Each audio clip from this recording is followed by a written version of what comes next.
Hi good morning all of you. My self Vasundhara. మొన్న దసరా హాలిడేస్కి నేను మా ఊరు వెళ్ళాను. అంటే మా హస్బెండ్ ఇంటికి వెళ్ళాను. పిల్లల్ని తీసుకొద్దాము, నా దగ్గర అట్టు పెట్టుకుందాము ఈ 10 రోజులు అని చెప్పేసి వెళ్తే తను అన్నాడు పంపించును అన్నాడు. ఓకేలే అక్కడే ఉంచుకుంటాడేమో అని చెప్పేసి చూసేసి వచ్చేసాను. ఇంతకీ వాళ్ళు చేసిందేంటి, దసరా హాలిడేస్కి పిల్లలిద్దరిని తీసుకుని డామని వెళ్ళాడు వాళ్ళ అక్క దగ్గరికి.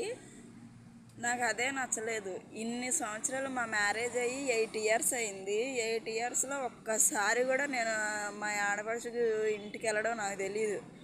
వాళ్ళ అత్తగారు ఊరు రాజవరం, కానీ అమ్మాయి వాళ్ళ హస్బెండ్ జాబ్ పర్పస్ డామన్లో ఉంటుంది. అక్కడికి కానీ నేను వెళ్ళలేదు. ఎప్పుడూ తను తీసుకెళ్ళలేదు, రమ్మని అనలేదు.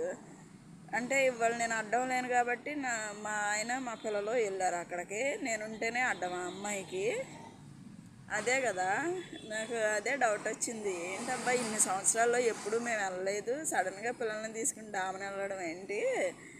కొన్ని రమ్మంటానికి వెళ్తానికి మా ఆయనకి బుద్ధి లేదు, రమ్మంటానికి అమ్మాయికైనా బుద్ధి ఉండాలిగా. మీ ఆవిడ నీ దగ్గర ఉండలేదు, వాళ్ళు వచ్చినా సరే రేపొద్దున ఏదో ఒకటి అంటుంది.